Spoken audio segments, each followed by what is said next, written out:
여러분 안녕하세요. 여러분들과 함께 왕초보를 위한 인스타그램 2020년도 PC 버전을 학습하게 된 강사 조교연입니다. 이번 시간은 1회차로 인스타그램 만나보기라는 제목을 가지고 인스타그램의 특징과 또 기본적인 SNS의 개념을 살펴보는 시간을 가져보려고 합니다. 자, 인스타그램 만나보기를 한번 시작을 해볼게요.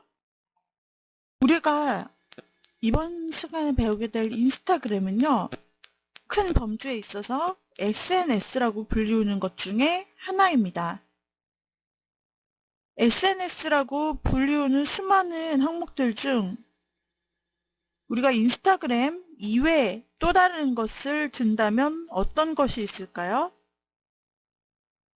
바로 페이스북도 여기에 속하고 카카오톡도 속하고요. 우리가 많이 들어본 부분들이 될 수 있을 것입니다. 스마트폰의 보급과 함께 SNS, 여기에도 적혀 있지만 소셜 네트워크 서비스가 지속적으로 성장하고 활성화된 것은 바로 10여 년이 흐른 현재입니다. 처음에는 스마트폰의 보급과 함께 이 SNS라는 것이 너무나도 흥미로운 하나의 패러다임이 되어서 전 세계 사람들이 이 SNS에 푹 빠졌고 한국 역시 마찬가지였습니다. 그런데 현재는 많은 사람들이 SNS에 피로감을 느껴 이 SNS를 떠나고 있다는 소식을 종종 접하게 하였죠. 또한 전 세계적으로 가장 많은 사용자 수를 자랑했던 페이스북은 연이은 대형 개인정보 유출 사건 때문에 사용자 수가 급감한 소식 또한 뉴스에서 자주 접할 수 있었습니다. 디지털 마케팅 기업인 모비데이즈가 발표한 2018년 국내 SNS 이용자 현황에 의하면 전체 SNS 이용자 규모는 전년 대비 13% 이상 감소했다고 합니다. 특히 전년 대비 페이스북의 사용자 수가 특히나 34% 정도 급감했습니다. 그런 반면 자회사인 인스타그램은 14% 정도 급성장했습니다. 이러한 SNS를 떠나고 있는 흐름에 반해서 인스타그램은 오히려 14% 정도나 사용자가 성장했다라는 이야기로서 바로 요즘의 대표적이고 트렌드한 부동의 SNS라는 것을 보여주는 근거가 될 수 있겠습니다. 자, 그러면 다시 한번 소셜 네트워크 서비스에 대해서 한번 알려드릴게요. 트위터, 페이스북, 인스타그램 같은 네트워크 메신저의 일종이라고 보시면 되는데요. SNS, 소셜 네트워킹 서비스는 사용자 간의 자유로운 의사소통과 정보 공유, 그리고 인맥 확대 등을 통해 사회적 관계를 생성하고 강화해주는 온라인 플랫폼을 의미합니다. SNS에서 가장 중요한 부분은 이 서비스를 통해 사회적 관계망을 생성하고 유지하고 강화하고 확장해 나간다는 점에 있습니다. 이러한 관계망을 통해 정보가 공유되고 유통될 때 더욱 의미가 있을 수 있겠죠. 오늘날 대부분의 SNS는 웹 기반의 서비스이며 웹 이외에도 전자우편이나 인스턴트 메신저를 통해서 사용자들끼리 서로 연락할 수 있는 수단을 제공하고 있습니다. SNS는 소셜미디어와 같은 개념으로 오용되는 경우가 가끔 있는데요. 범주상 블로그, UCC, 마이크로블로그 등과 함께 소셜미디어의 한 유형으로 보는 것이 타당합니다. 최근 들어 스마트폰 사용자의 증가와 무선 인터넷 서비스의 확장과 더불어 SNS 이용자 또한 급증하고 있습니다. 대한민국에서 SNS의 시장을 주도하고 있는 페이스북과 그리고 트위터 이용자 수는 이미 2018년에 18억 명을 돌파했습니다. SNS는 광범위하고 동시에 특정 성향의 집단으로 분류될 수 있는 서비스 이용자들을 데이터베이스에 의해 파악하고 관리할 수 있다는 점에서 마케팅 활용 가치가 날로 부상하고 있습니다. 이 같은 장점을 통해 기업 입장에서는 저비용으로 표적 집단에게 효율적으로 도달할 수 있는 맞춤형 마케팅을 집행하게 되었습니다. SNS 업체 또한 SNS 페이지상의 광고 스페이스 판매와 소셜게임이나 아이템 판매 등을 통해 강력한 수익 모델을 구축해 나가고 있어 향후 SNS 시장은 계속 성장해 나갈 것으로 전망되고요. 한편 대한민국에서는 이 소셜 네트워크를 한국말로 우리말 다듬기를 통해서 누리소통망이라고 부르기도 하고요. 누리소통망 서비스, 사회관계망 서비스로 순화하고 있습니다. 각각의 컴퓨터가 인터넷 등 전자통신 기술에 의해 연결되고 이러한 컴퓨터들이 실제 인간의 사회적 상호작용과 연락을 중개한다는 개념은 일찍이 제기되었습니다. 컴퓨터를 통한 커뮤니케이션을 가지고 소셜 네트워크를 지원하려는 노력은 일찌감치 있었는데 유즈넷이라든지 아파넷, 전자 게시판인 BBS 이렇게 머레이 투 루프의 서버 기반 전자정보 교환 서비스 같은 것들이었습니다. 초창기 소셜 네트워킹 웹사이트들은 일반화된 온라인 커뮤니티 형태로 시작되었는데요. 더 웰이라든지 지오시티즈, 트라이포드 등이 있었습니다. 이들 초창기 커뮤니티들은 사람들을 모아놓고 대화방에서 대화할 수 있게 해주기도 했고요. 개인정보나 개인 작성 글들을 개인 홈페이지에 출판할 수 있도록 해주는 출판 도구, 블로깅이 흔해지기 전에 그 선배격 의 출판 도구였던 그 퍼블리싱 툴을 제공하기도 했습니다. 이외에도 단순히 전자우편 주소만을 가지고 사람들을 엮어주는 커뮤니티도 이미 있었고요. 소셜 네트워크 서비스의 유형 중 가장 많은 유형은 사람들을 특성에 따라 분류해주고 있는 서비스로서 예전에 I love school이라고 학교 동기 동창으로 나누는 그런 커뮤니티가 있었죠. 이와 같이 친구들과 연락을 주고받을 수 있는 수단을 제공해주는 SNS, 사용자들의 신뢰 관계를 기반으로 무언가를 추천하는 시스템을 갖추고 있는 SNS는 흔한 유형입니다. 불특정 다수와 네트워크를 형성하는 트위터, 페이스북 등의 개방형 SNS가 있고요. 그 다음에 지인들 위주로 네트워크를 형성하는 미니홈피, 그리고 네이버 밴드, 카카오 스토리와 같은 폐쇄형 SNS가 있습니다. 개방형 SNS는 날 모르는 사람들과도 쉽게 소통하고 내가 작성한 글 역시 그런 사람들에게 보여지고 나도 다른 전혀 모르는 사람의 글을 보거나 찾아볼 수 있는 이런 말 그대로 개방형 열려있는 SNS고요. 폐쇄형은 내가 아는 사람들끼리만 얘기하고 싶어서 친구 초대 방식으로 하나의 방에 계속해서 커뮤니티에 친구를 초대하거나 아니면 일촌 관계를 맺어서 일촌에게만 나의 글을 공개하거나 이런 식으로 내가 관계를 정해서 그 사람들하고만 커뮤니케이션을 하겠다라는 SNS는 폐쇄형 SNS입니다. 이렇게 두 가지로 나뉘게 됩니다. 이 소셜 네트워크 서비스는 두 가지 효과를 가지고 있는데 하나는 기존 오프라인에서 알고 있었던 이들과의 인맥관계를 강화하고 다른 하나는 온라인을 통해 형성된 새로운 인맥을 쌓을 수 있다는 장점이 있습니다. 따라서 인터넷에서 개인의 정보를 공유할 수 있게 하고 의사소통을 도와주는 소셜미디어, 1인 커뮤니티라고도 불립니다. 인맥 형성 외에도 SNS는 다양한 활용 범위가 있는데 아까 말씀드렸던 마케팅, 소셜 커머스, 지식 판매, 공공부문, 그리고 게임 등의 이용이 될 수 있습니다. 자세히 말씀드리자면 소셜 커머스란 소셜 네트워크를 이용해 이루어지는 전자상거래를 의미하는데요. 현재 시장에서 주목받고 있는 소셜 커머스는 바로 공동구매형입니다. 인기의 원인은 온라인상에서 매일 하나의 상품에 대해 지정된 수량 이상의 판매가 이루어질 시 대폭의 할인율을 적용해주기 때문에 사용자들이 자발적으로 트위터 등의 SNS를 통해 내용을 전하고 있고요. 그다음에 지식 판매는 화장품이나 옷 등의 물건을 판매하는 게 아니라 패션, 연애, 음악 등에 대한 지식을 직접 찍어서 판매하는 지식 시장이 SNS가 확산됨에 따라 더욱 활성화되고 있는 것입니다.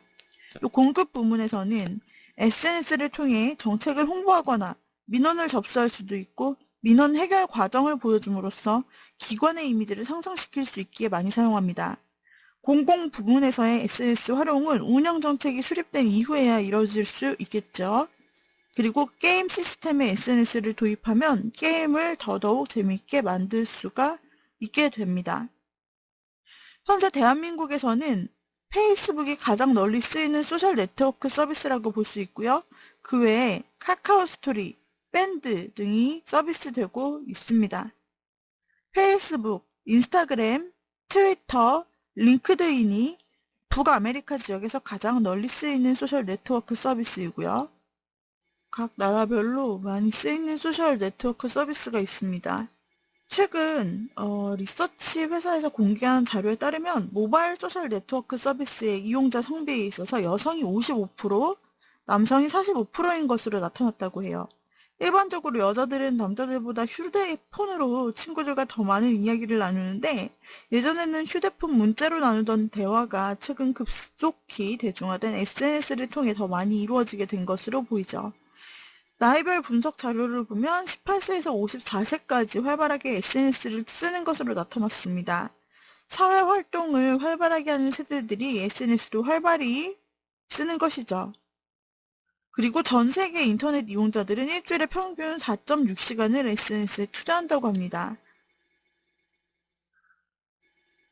자주 활용하는 인터넷 활동은 이메일이지만 이용 시간은 SNS가 가장 긴 것으로 나타났습니다. 네티즌들이 온라인 활동 중 가장 많은 시간을 SNS에 투자하는 것은 가입자 증가세 및 네트워크 확대와 관련이 있는 것으로 보입니다. 미국 인터넷 시장 분석 업체인 이마케터가 조사한 결과 인터넷 이용자 중 SNS 프로필을 가진 이들의 비중은 2008년에는 45.1%에 불과했는데 올해는 61.4%로 상승해 10명 중 6명이 SNS 계정을 만든 것으로 나타났고요. SNS를 통해 연결된 평균 인맥 수는 올해 52명으로 1년간 14명가량 늘어난 것으로 집계되었습니다. 여기서는 모바일 브라우저를 대상으로 SNS에 접속한 비율이 1년 사이에 112% 상승했다라고 합니다. 자, 이와 같이 우리가 다양한 SNS의 종류, 그리고 SNS 개념에 대해서 살펴보았습니다. 자, 이렇게 다양한 국내 SNS가 있다고 설명드렸어요. 자, 그런데 지금 보시게 되면은 어떤 SNS를 한국에서 스마트폰 이용자 대상으로 많이 사용하고 있는지를 알 수가 있습니다. 어떤 거는 조금 생소한 것도 있고 어떤 거는 여러분들이 잘 알고 계시거나 사용하고 계시는 부분도 있을 것입니다. 아무래도 밴드 같은 경우는 제가 폐쇄형 SNS라고 설명드렸죠. 닫힌 SNS, 서로 지인들끼리만 만들 수 있는 SNS로서 뭐 동호회, 동아리, 그리고 대학으로 치면은 동일한 과, 그 다음에 뿐만 아니라 직장에서도 어떤 부서, 또 가족, 이와 같이 우리 주변에서 만날 수 있는 다양한 그룹들을 지인들을 중심으로 밴드를 많이 만들고 활동합니다. 그래서 아무래도 밴드의 비중이 높을 수밖에 없는 것 같아요. 그리고 이제 다음으로 개방형 인스타그램이 바로 페이스북을 치고 올라온 것을 볼 수 있습니다. 근소한 차이예요. 그 전에는 페이스북이 가장 높은 수치였지만 요즘 인스타그램을 사용하는 연예인들이 좀 많아요. 연예인들이 요새 한류가 굉장히 큰 영향을 차지하고 있는데 연예인이라든지 영화 홍보, 드라마 홍보, 또 어떤 신곡 홍보와 같은 그런 부분들을 인스타그램을 통해 하는 경우도 많고 그 다음에 또 아무래도 공인들이 인스타그램을 많이 사용하다 보니까 그 사람들의 행적을 좀 쫓고 싶어서 내가 팬이어서 관심이 있어서 인스타그램을 찾아 들어가는 경우가 많습니다. 뭐 그러다 보니까 인스타그램의 사용량이 늘 수밖에 없는 것 같아요. 페이스북은 얼마 전만 해도 정말 모든 사람들이 사용을 했지만 요즘에는 페이스북에서 이제 인스타그램으로 약간 갈아타고 있다라는 그런 추세로 보여지고 있어요. 카카오 스토리는 아무래도 한국에서 카카오톡을 많이 사용하다 보니 그와 연결된 카카오 스토리가 어느 정도의 지분 이상을 차지하고 있다라고 볼 수 있겠고요. 그 다음에 네이버 카페도 마찬가지죠. 네이버 밴드, 네이버 카페 둘 다 네이버 계열이죠. 그 다음에 다음 카페, 그리고 네이버 블로그, 네이버가 벌써 3개나 차지했네요. 그 다음에 그 밖에 트위터가 많이 줄어들고 있어요.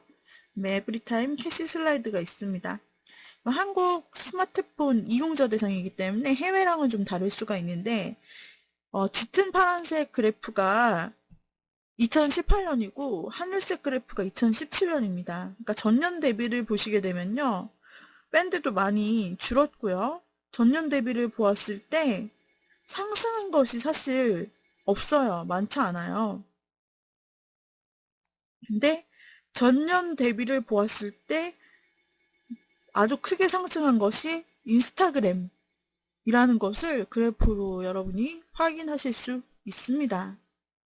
이 수치는 10,000명 기준으로 도출을 한 것입니다.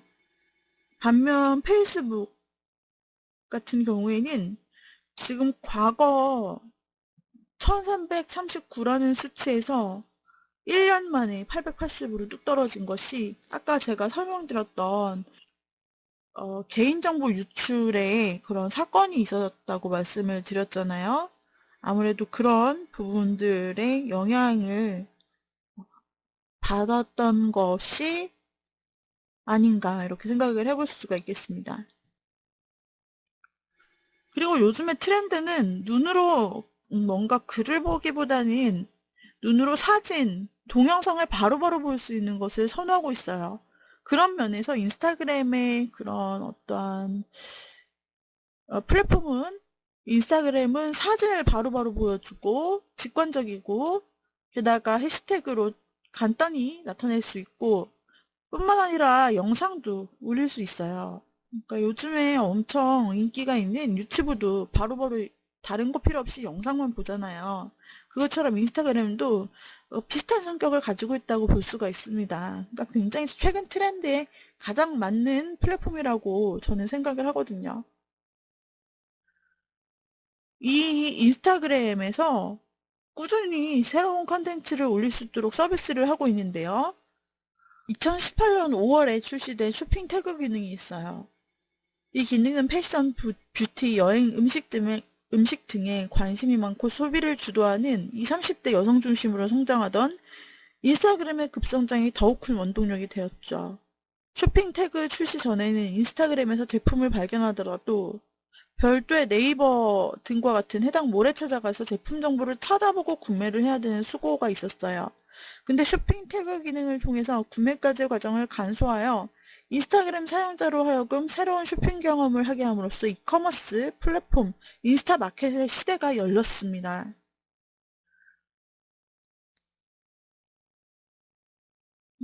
그래서 여러분들이 어떤 마케팅으로 사용을 하시고 싶다면 이 인스타그램이 가지고 있는 이 새롭게 등장한 이커머스 플랫폼 인스타마켓을 아주 여러분들이 잘 활용하시는 것도 큰 방법일 수 있습니다.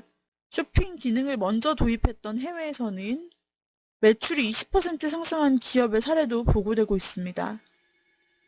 인스타그램 이용자의 80%는 비즈니스 계정, 즉 기업 계정을 팔로우하고 있고요. 일상의 공유와 패션, 뷰티, 음식 등의 정보를 탐색하기 좋은 플랫폼인 만큼 제품을 판매하는 기업의 경우 비주얼라이징이 된 제품을 소개하고 구매 전환까지 기대할 수 있는 이 쇼핑 태그 기능을 적극적으로 활용하는 것이라 매우 중요한 요소가 될 수 있습니다. 또한 인스타그램은 2018년 6월에 길게는 1시간까지 가능한 인스타그램 TV인 IGTV 기능을 출시했거든요. 그리고 2018년 12월에는 내 동영상 게시물에도 쇼핑 태그를 추가할 수 있는 쇼핑 인 비디오 기능을 출시해서 유튜브를 견제하며 비디오 커머스 시장의 돌입을 시작했어요. 그래서 인스타그램과 함께 유튜브, 페이스북도 온라인 쇼핑에 눈독을 들이고 있고, 유튜브는 지난 6월부터 미국 판매자들을 대상으로 온라인 쇼핑 실험에 나섰고요. 그리고 페이스북도 12월부터 태국에서 판매자용 라이브 비디오 기능을 실험 중이고요. 이와 같이 이제 영상으로 마케팅, 쇼핑을 SNS로 할 수 있는 시대가 왔습니다. 비디오 커머스 시장이 성큼 열릴 현재부터 앞으로를 우리는 준비하고 또 알아둘 필요가 있겠죠. 자, 이렇게 해서 이번 시간 저희가 인스타그램에 대해서 역사에 대해서 살펴보았고, 또 SNS 종류와 유형에 대해서 살펴보았습니다. 다음 시간 이어서 학습해보는 시간 갖도록 하죠. 오늘의 강의는 이상으로 마치도록 하겠습니다. 여러분 수고하셨습니다.